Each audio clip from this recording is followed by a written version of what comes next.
Alors, initialement, j'avais le désir de partager avec vous un peu sur la grâce, sur une facette de la grâce, en fait.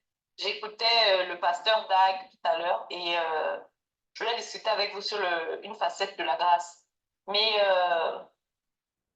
le pasteur Van est venu, il est venu là tout à l'heure, il avait une question qui était de savoir pourquoi est-ce que nous, le corps de Christ, nous condamnons la lecture de la Bible ou l'utilisation de la Bible qui se trouve sur des plateformes électroniques.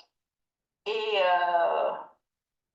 pour ce qui me concerne, je pense que c'est un problème générationnel, c'est un problème culturel, mais aussi c'est une arme que l'ennemi utilise pour nous distraire. Amen.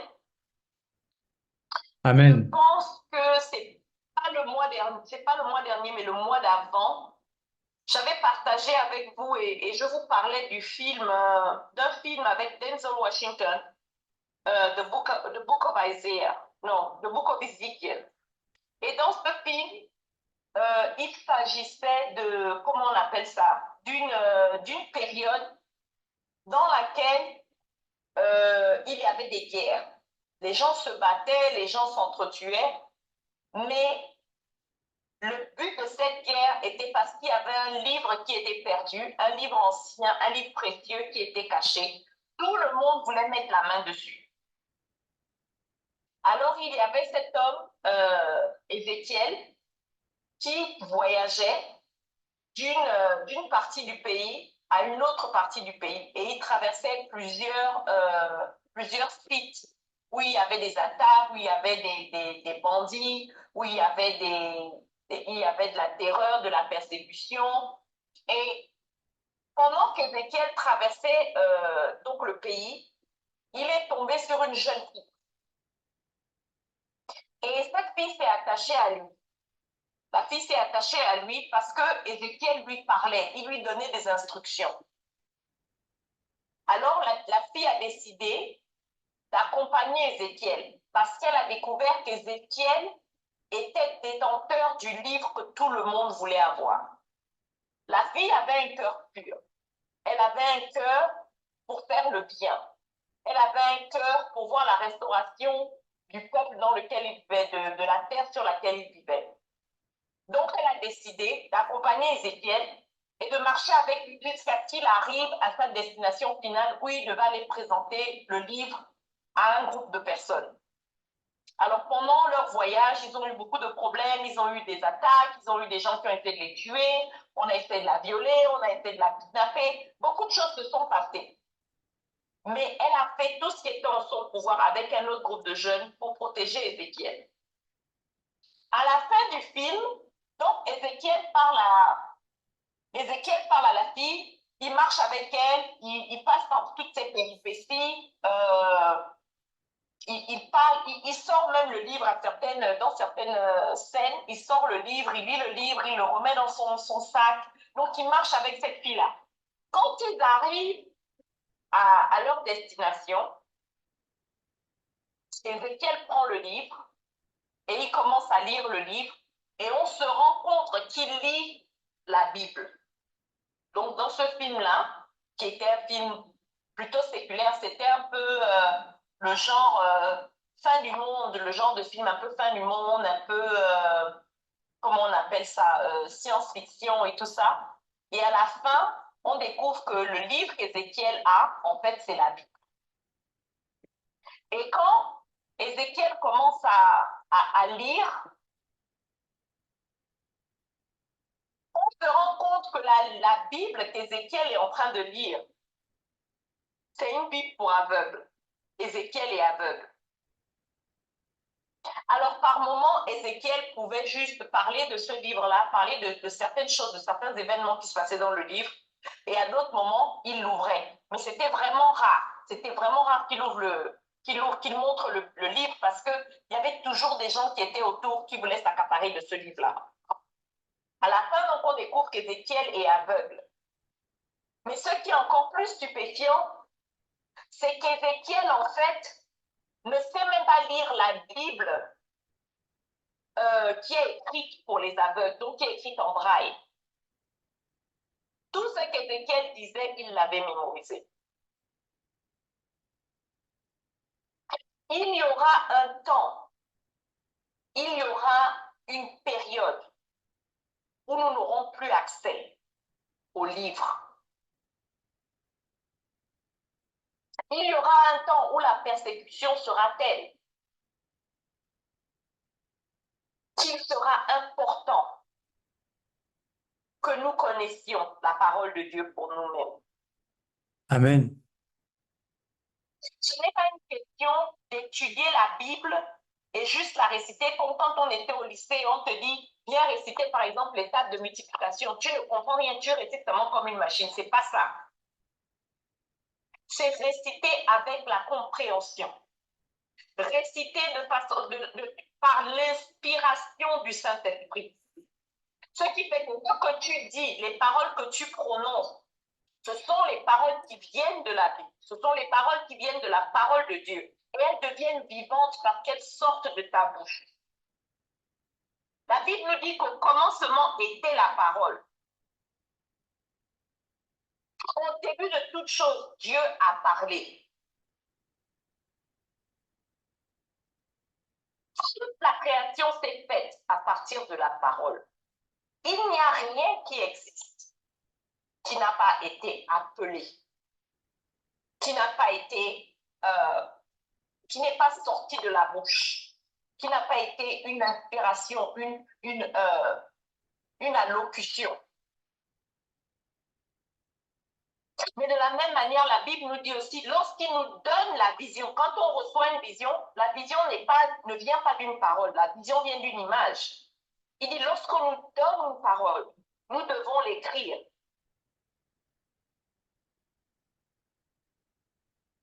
Afin que ceux qui lisent la parole puissent courir avec, puissent s'accaparer de cette parole, puissent marcher avec, puissent s'enquérir de cette vérité-là.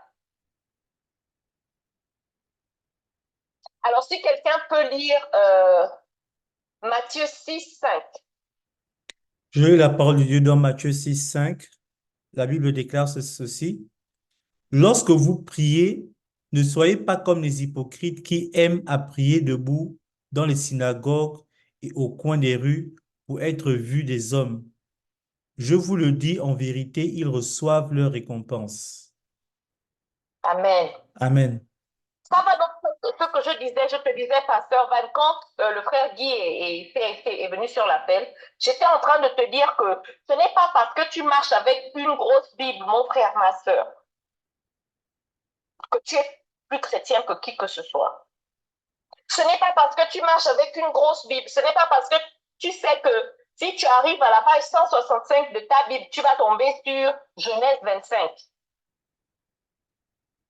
Ce n'est pas parce que ta Bible est tellement vieille, tellement déchirée, les feuilles sont tellement frêles, tu as écrit dans ta Bible des milliers de fois, tu as des notes, tu as des références, il y a même les taches de larmes quand tu es allé devant le Seigneur. Que cette Bible-là, effectivement, est vivante dans ton cœur.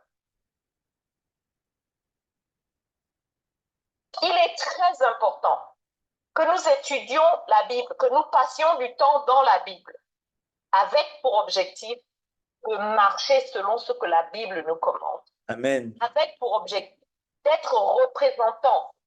C'est-à-dire que quand tu prends ton passeport et tu montres que tu as le passeport gabonais, ce n'est pas tout que d'avoir le passeport gabonais. Si quelqu'un te demande à Québéville, c'est où, tu dois pouvoir l'emmener à Québéville. Si quelqu'un te demande comment je fais pour aller au lycée Léomba, je suis à Mbolo, tu dois pouvoir lui dire comment aller là-bas. Si quelqu'un te demande, tu marches dans la rue et quelqu'un te dit, Mbolani, tu dois savoir quelle est la réponse qui vient avec ça. Ce n'est pas tout que tu marques avec le passeport. Ce n'est pas tout que tu puisses dire que mon nom est écrit dans le livre de l'agneau. Mais il n'y a aucune manifestation de la réalité de la Bible. Il n'y a aucune manifestation de la vérité qui est dans la Bible. Il n'y a aucune manifestation du changement que Christ a fait dans ta vie. Mais c'est toi qui marches avec la plus grosse Bible du quartier. C'est toi qui sais, comme on dit au pays, tu sais pager les pages. La Bible dit dans Matthieu 7, si vous demandez, on vous donne, c'est toi qui connais. Dieu ne nous a pas appelés seulement à connaître. Nous devons vivre la Bible. Amen. Être ambassadeur de Christ, ce n'est pas seulement marcher avec le passeport qui dit que tu es chrétien. C'est de démontrer que Christ vit en toi, selon comment tu marches. Nous passons tous par des moments difficiles. Nous allons tous passer par des attaques. Nous allons tous passer par des problèmes. Mais comment réagissons-nous aux attaques de la vie? Comment réagissons-nous quand le vent et les tempêtes soufflent? Vérité. Comment réagissons-nous quand la famine s'abat sur la terre? Comment as-tu réagi, mon frère, ma soeur, quand Covid est tombé? C'est abattu sur toute la terre. Il n'y a pas un pays qui n'a pas vu Covid. Sur toute l'étendue de la terre. Comment as-tu réagi? Est-ce que tu t'es comporté comme les autres les appellent comme un infidèle? Oh, yo, on va tous mourir au Seigneur. Oh, c'est toi qui nous as amené ça. Oh, comment tu laisses ça au Seigneur? Ils vont nous finir. Oh, on va nous tuer. C'est toi qui pleures. Où est ta foi? Quand on t'annonce que ton père, ta mère, ton frère, ta soeur est touché par ce virus, quelle est ta réaction? Quelle a été ta réaction, mon frère, ma soeur? Est-ce que tu t'es comporté comme celui qui marche avec cette Bible-là? Parce que ce n'est pas tout que d'attraper la Bible. Où est ta foi? Une fois que tu as fini de lire cette Bible, qui lit par tes meurtrissures, mon parent est guéri. Le sang de Jésus n'a pas coulé en vain. Quand tu prononces ces paroles-là, comment tu te comportes face aux réalités qui sont les tiennes? Comment tu te comportes face au diagnostic que le docteur donne? Comment tu te comportes face au coup de fil que tu viens de te recevoir qui dit que ton enfant a été kidnappé, ton enfant a disparu, ton enfant, je ne sais pas. Comment est-ce que tu te comportes? Quelle est ta réaction lorsque le vent souffle dans ta maison? Quelle est ta réaction lorsque tu te retrouves comme Job? Une mauvaise nouvelle, après une autre mauvaise nouvelle, après une autre mauvaise nouvelle, après une autre mauvaise nouvelle. Combien de temps ça te prend avant que tu ne te mettes à genoux et que tu rendes grâce à ton Dieu, qui est au contrôle de toutes choses? Attraper la Bible, marcher avec ça. Moi, j'ai lu 8 secondes. Moi, j'ai King James. Moi, je ne sais même pas comment on les appelle, toutes ces Bibles-là. Ah. C'est toi qui attrapes la Bible, gros. C'est toi. Tu marches avec ça. Là. Quand tu vas au marché, tu as la grosse Bible à la main. C'est comme mon frère. C'est comme ma soeur.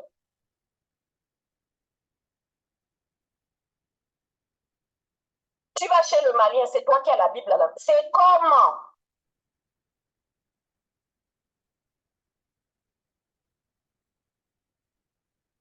Tu descends du taxi, c'est toi qui commences. Hé, Seigneur, c'est toi. Voilà, notre Père. Voilà, Seigneur, punis les méchants. C'est toi qui parles dans les carrefours, comme il a dit. Ne soyez pas comme les hypocrites. Ne soyez pas comme les pharisiens. Ce sont eux qui attrapent s'ils ont comment on appelle ça, par exemple, des chapelets, des rosaires, ou je ne sais pas ce qu'ils utilisent. Ils sont là, tu les vois seulement, il n'y a que qui savent attraper ça. La paix, ils ne peuvent pas te donner. La joie, ils ne peuvent pas te transmettre.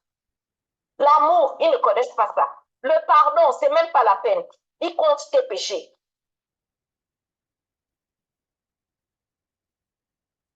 La Bible déclare, tu dois pardonner à ton prochain 7 fois 70.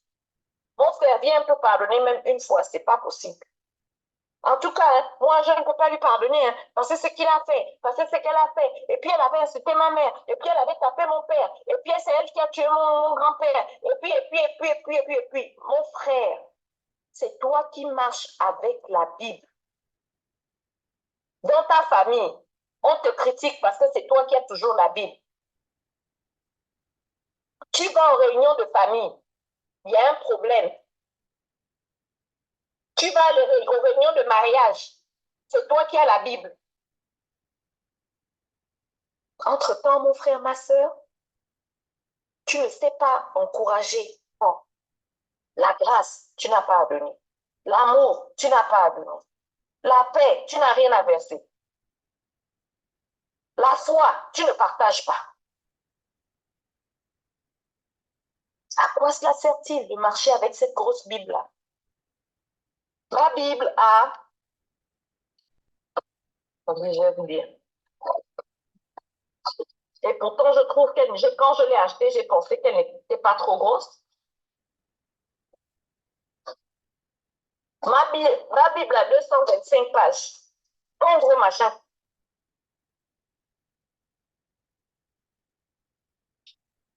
Le goût. Entre-temps, quand je cherche ce dont j'ai besoin, si je n'étais pas dans tous les marque-pages que j'ai, je m'en vais au lexique. Je n'ai pas le temps de me prendre la tête. Je veux au lexique, page 2025, allez, boum, je feuillette jusqu'à ce que j'arrive au chapitre dont j'ai besoin, au verset que je cherche. Mais nous voulons nous faire croire, parce que c'est nous qui avons la Bible, c'est nous qui avons même l'éloquence de lire la Bible. Mais nos cœurs sont vides, nos cœurs sont endurcis. Être propriétaire de 2500 Bibles, ça ne te rend pas plus chrétien qu'un autre. Être propriétaire de toutes les versions de la Bible qui existent sur la terre, même c'est toi-même qui as la première Bible qui avait été écrite, tu as cette copie-là. Ça ne te rend, ça ne fait pas ce qui te donne le salut.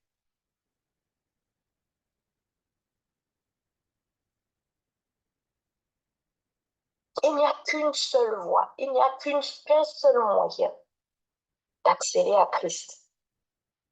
Il n'y a qu'un seul moyen d'accéder à Christ. Le jour viendra où nous n'aurons plus tous les artifices là. Le jour viendra où on n'aura plus la liberté de professer publiquement qu'on est chrétien. Parce que la Bible nous parle du temps en Apocalypse où on donnera aux hommes la marque de la bête. Il y aura l'obligation de prendre cette marque-là. Et tous ceux qui n'auront pas cette marque seront obligés d'être cachés. Mon frère, ma soeur, qui te dit que quand cette heure-là va arriver, si toi et moi nous sommes encore là, ils vont nous donner l'opportunité d'aller prendre nos Bibles, comme ça on peut marcher avec, comme ça on peut rester avec ça. Non, le trou où on ira se cacher, on ne les aura pas.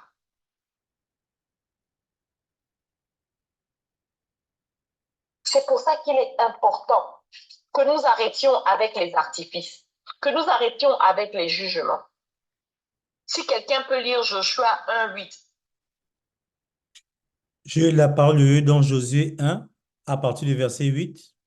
La Bible déclare ceci. Merci.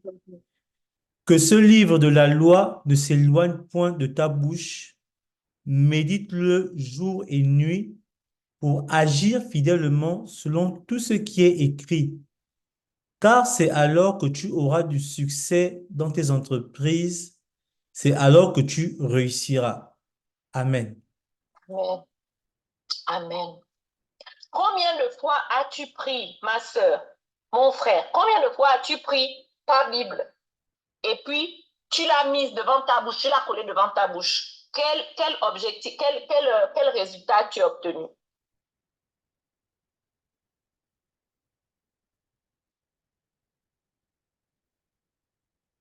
Il ne parle pas de marcher avec la Bible partout, partout.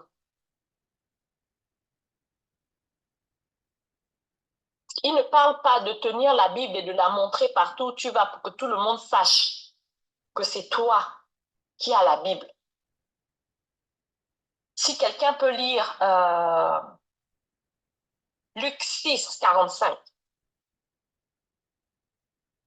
il ne parle pas de garder cette Bible dans nos mains ou devant nos yeux 24 heures sur 24. Ce n'est pas de ça dont il parle. Il ne nous dit pas de garder ces préceptes à portée de main. Ce n'est pas de ça dont il parle. Mais plutôt d'avoir sa parole ancrée, enfouie dans nos cœurs. Enfouie dans nos cœurs. Luc 6, 45. J'ai la parole de Dieu dans Luc 6, à partir du verset 45. La Bible déclare, l'homme bon tire de bonnes choses du trésor de son cœur et le méchant tire de mauvaises choses de son mauvais trésor. Car c'est de l'abondance du cœur que la bouche parle. Qu'est-ce qu'il y a dans ton cœur, mon frère, ma soeur? Ton cœur est rempli de quoi? Parce qu'abondance, ça veut dire que c'est rempli. Ça veut dire qu'il y a un excès. Qu'est-ce qu'il y a dans ton cœur? Est-ce la parole de Dieu? Est-ce que ce sont les promesses de Dieu? Ou c'est la douleur, le ressentiment que tu as pour ce que ton frère, ton père, ton mari t'a fait? Tes enfants? Ou ce sont les problèmes de la vie? La peur de perdre ton travail? La crainte d'être limogé de ta maison? Qu'est-ce que tu caches dans ton cœur?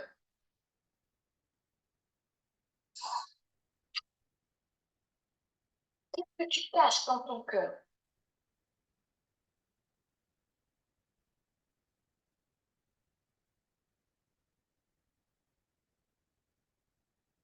Tu dois méditer sur la parole. Tu dois méditer sur la parole. Le psaume 1 en entier, s'il te plaît. J'ai la parole de Dieu dans Psaume 1. La Bible déclare ceci.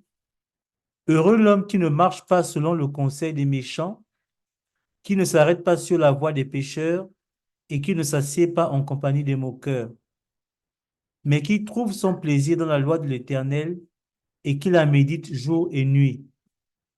Il est comme un arbre planté près d'un cours d'eau qui donne son fruit en sa saison et dont le feuillage ne se flétrit point.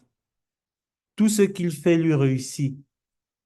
Il n'en est pas ainsi des méchants, ils sont comme la paille que le vent dissipe. C'est pourquoi les méchants ne résistent pas au jour du jugement, ni les pécheurs dans l'assemblée des justes. Car l'Éternel connaît la voie des justes et la voie des pécheurs mène à la ruine. Amen. Cette parole doit être dans ton cœur. Tu dois la méditer.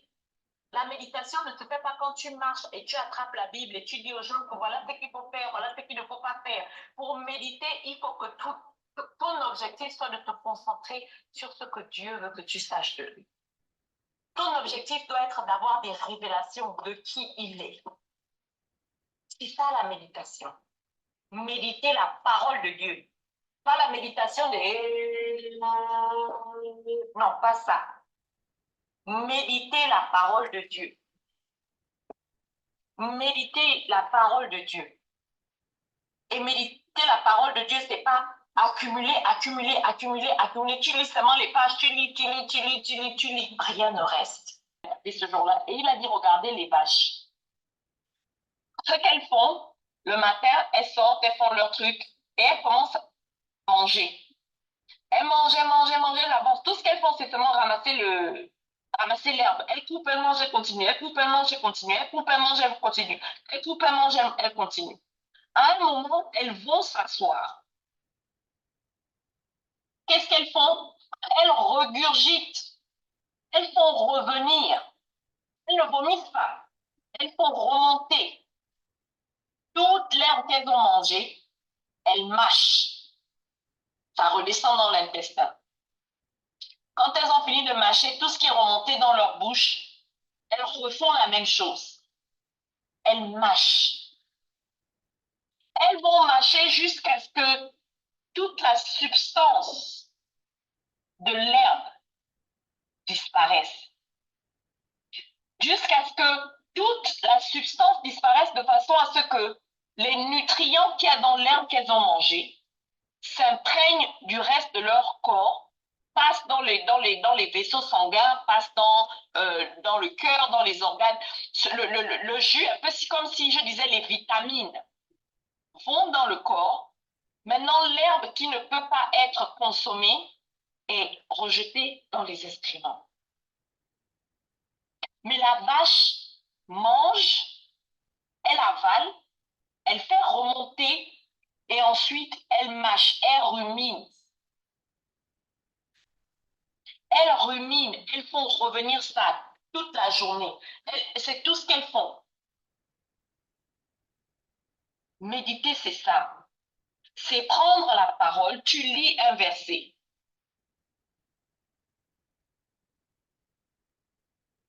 Tu lis un verset.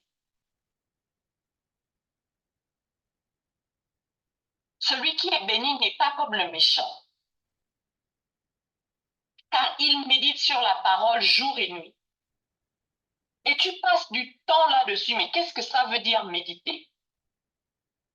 Ce n'est pas seulement dans les concordances que tu vas trouver la réponse. Utilise le dictionnaire, utilise Google, réfléchis, demande au Saint-Esprit de te révéler les réalités. Qu'est-ce qu'il y a dans ruminer? Pourquoi ruminer se fait comme ça? Quelle est la signification en hébreu? Quelle est l'image? Parce qu'en hébreu, tout mot représente une image. Qu'est-ce que ça représente? Et le Saint-Esprit va t'aider. Il va t'aider à comprendre. Il va ouvrir les yeux de ton cœur. La Bible ne dit pas, Seigneur, ouvre les yeux de ma compréhension. La Bible dit, ouvre les yeux de mon cœur. Parce que je veux te voir. L'or et l'argent, c'est bien. Les richesses, comment devenir riche, comment bâtir des richesses, comment devenir puissant dans le monde, c'est bien. Mais la Bible nous dit, le ciel et la terre passeront. Mais sa parole ne passera pas. Si tu imagines que le ciel et la terre passeront, si tu réalises que le ciel et la terre vont passer, ça veut dire que le monde dans lequel on est là, tout va disparaître. Tout va disparaître. Ton palace dans lequel tu habites, ça va disparaître. Ta Mercedes-Benz, ça va disparaître. Tes chaussures de marque, ça va disparaître. Tout va partir. Mais la parole de Dieu va rester. Comment est-ce que la parole va rester? La Bible nous dit que nous qui le prions, nous le prions en esprit et en vérité. Ça veut dire que l'Esprit de Dieu qui est en nous se joint à l'Esprit qu'il nous a donné, l'Esprit avec lequel il nous a créés, parce que nous avons trois parties. Et l'Esprit va communiquer avec l'Esprit. De quoi vas-tu parler avec l'Esprit si tu n'as pas la parole de Dieu en toi, mon frère, ma soeur?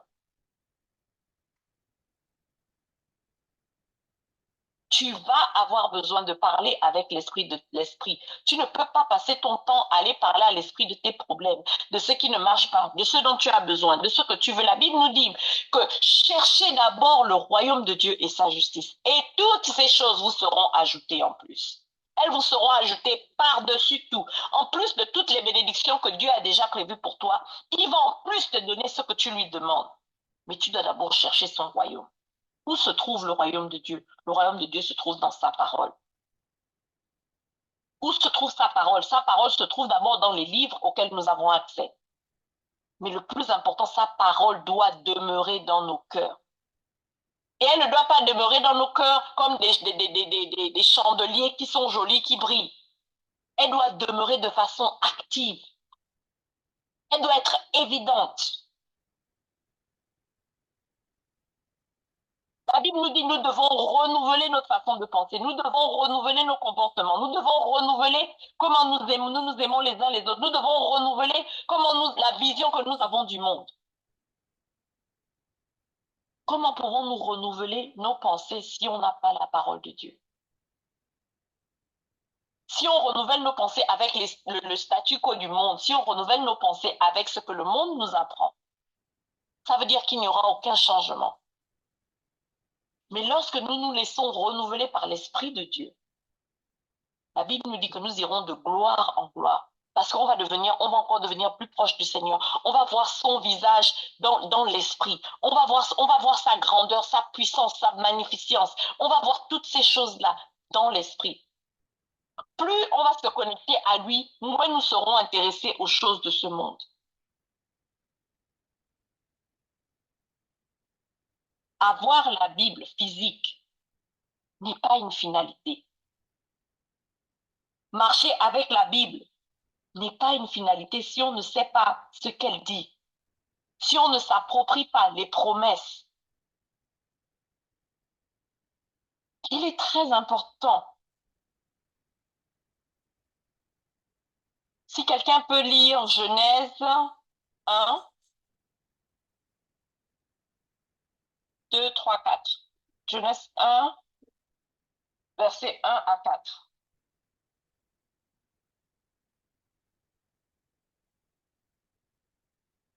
Genèse, chapitre 1, versets 1 à 4. Oui. La Bible déclare ceci. Au commencement, Dieu créa les cieux et la terre. La terre était informe et vide. Il y avait des ténèbres à la surface de l'abîme et l'Esprit de Dieu se mouvait au-dessus des eaux. Dieu dit que la lumière soit et la lumière fut.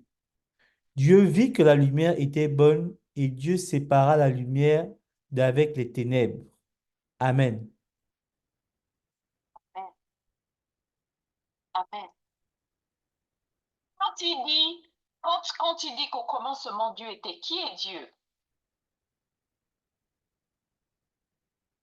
Qui a parlé? Qui a dit que la lumière soit? Dieu est tellement marié à sa parole qu'il est sa parole. C'est ce que nous dit Jean 1. Au commencement était la parole. Et la parole était avec Dieu. Et la parole était Dieu. Il en était de même au commencement avec Dieu. Toute chose qui a été créée par lui. Toute chose a été créée par lui. Et sans lui, aucune chose n'a été créée. En lui, il y avait la vie. Et la vie était la lumière des hommes. Le Père, le Fils et le Saint-Esprit ont créé toutes choses à partir de la parole. Le Saint-Esprit vient à l'intérieur de toi. Il vit en toi. Afin que le Saint-Esprit puisse bouger à toi, vous devez communiquer. Pour communiquer avec le Saint-Esprit, tu dois parler avec lui.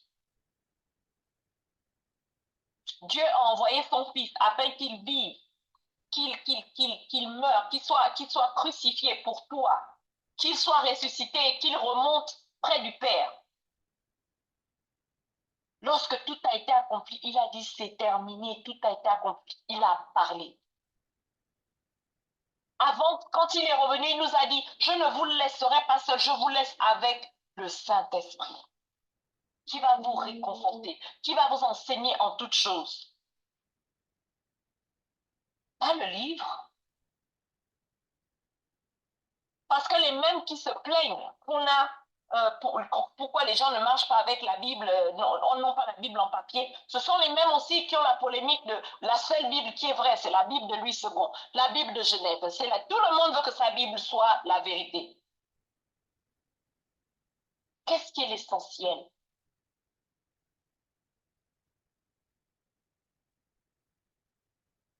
Qu'est-ce qui est l'essentiel? D'où vient le salut? Il n'y a qu'une seule façon d'accéder à Christ. Il n'y a qu'une seule façon d'accéder à Dieu le Père. Il n'y a qu'une seule façon d'être en communion avec Dieu le Père. Il n'y a qu'une seule façon de voir son nom écrit sur le livre de vie.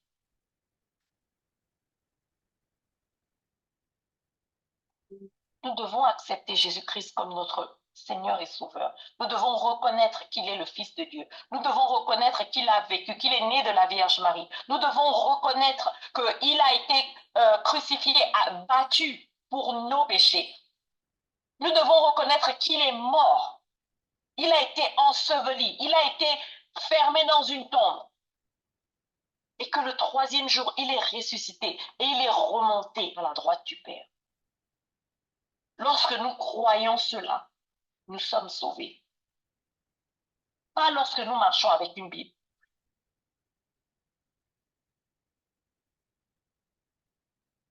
L'ennemi est il est tellement agile qu'il va utiliser toutes les méthodes possibles. Il va utiliser toutes les méthodes possibles pour nous distraire, pour nous mettre les uns contre les autres. La Bible est claire. Nous ne nous battons pas contre la chair et le sang. Nous ne nous battons pas contre nos frères, nos sœurs. Nous nous battons contre un ennemi invisible qui n'est pas venu pour jouer, mais qui s'assure qu'il va nous tuer, qui va détruire toute l'humanité. Alors nous devons nous ressaisir. Et la meilleure manière de se ressaisir, c'est de passer du temps dans la parole. Alors nous allons élever nos voix et demander au Seigneur de nous accorder la grâce de passer du temps dans sa parole. Amen. De passer du temps dans sa parole. Seigneur, qu'est-ce que tu veux que je sache en cette saison? Pour quelqu'un, tu as connu Dieu comme pourvoyeur. Pour quelqu'un d'autre, tu as connu Dieu comme celui qui guérit. Pour quelqu'un d'autre, tu l'as connu comme rédempteur. Nous ne le connaissons pas tous au même moment et de la même façon. Mais dans sa grâce infinie, il ne cache pas sa face. Il nous accorde de connaître beaucoup plus, de le connaître encore mieux, de façon plus intime. Chaque fois, chaque circonstance, si nous prenons la peine de l'inviter dans toutes nos situations. Et l'inviter, ce n'est pas seulement dire, j'ai demandé au Seigneur de venir, ou seulement de lui dire, oui Seigneur, viens, fais-moi, tu me guides, tu me machins. Seigneur, tout ce que tu vas me dire de faire, je vais faire. Et le Saint-Esprit va te dire, mon frère, frère Guy, pardonne. Pardonne à ton oncle. Pardonne à ton oncle. Et tu vas résister.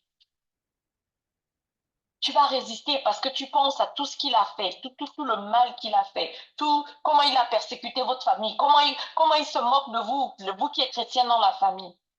Et le Seigneur dit, oui, pardonne-lui. Ce n'est pas la peine.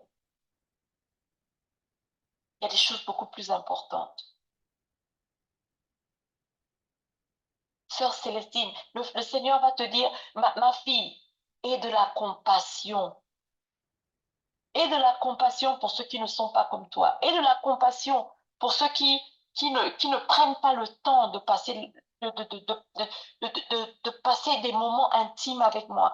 Aie de la compassion pour ceux que tu as invités 10, 15, 20 fois, chaque fois. Ils ont une excuse. Ah, je ne suis pas venu, l'enfant était malade. Ah, je ne suis pas venu, j'avais ceci. Ah, j'avais cela. Ah, machin. Quand tu vas regarder derrière, ils étaient dans des fêtes, ils étaient dans des booms. Ils ont le temps de faire tout ce qu'ils veulent faire. Mais à chaque fois que tu les invites à un événement, ils refusent de venir. Ce n'est pas ces personnes qui est le problème. C'est l'esprit qui est en train de les animer, qui est en train de les distraire et ils ne voient pas la grâce qu'ils ont. Frère Val, le Seigneur te dit, continue, persévère, n'abandonne pas. Les promesses que je t'ai données sont oui et amen. Ah, Seigneur, vraiment, depuis 10 ans que tu m'as dit que le truc là allait se manifester, rien. Un rêve que tu m'as donné, j'avais même pas 4 ans, je m'en souviens encore. Mais ça fait, je fais qu'attendre, j'ai déjà 40 ans, rien ne se manifeste, c'est comment? Et le Seigneur te dit, développe la patience. Développe la patience. Alors nous allons demander au Seigneur qu'en cette saison, nous ne voulons pas accumuler la parole. Oh, je peux lire 10 chapitres par jour. Nous ne voulons pas être comme les enfants d'Israël qui se sont retrouvés à se battre dans le désert quand la manne est tombée. Il a fallu que le Seigneur leur dise, la manne n'est pas pour que vous soyez comme des glutons. Je vous donnerai assez. Chaque jour, je vous en donnerai suffisamment. Vous n'avez pas besoin de voler la manne, vous n'avez pas besoin de la tâcher. Il y aura assez pour tout le monde et il y aura assez pour chaque jour. Méditez la parole. Méditez la parole. Un verset. Même si c'est un verset sur lequel tu vas rester à méditer pendant 1 an, demande au Saint-Esprit qu'il ouvre ton entendement, qu'il ouvre ton cœur, afin que cette parole, lorsque tu la reçois et que tu médites dessus, qu'elle tombe sur un cœur qui est réceptif. Amen. Amen. Seigneur de grâce, nous te disons merci. Father, we pray to you, Lord Jesus Christ. Help us, O God, to grow with you. Help us, Jesus Christ, so Father Lord, to always work with you, to always seek you, Jesus Christ.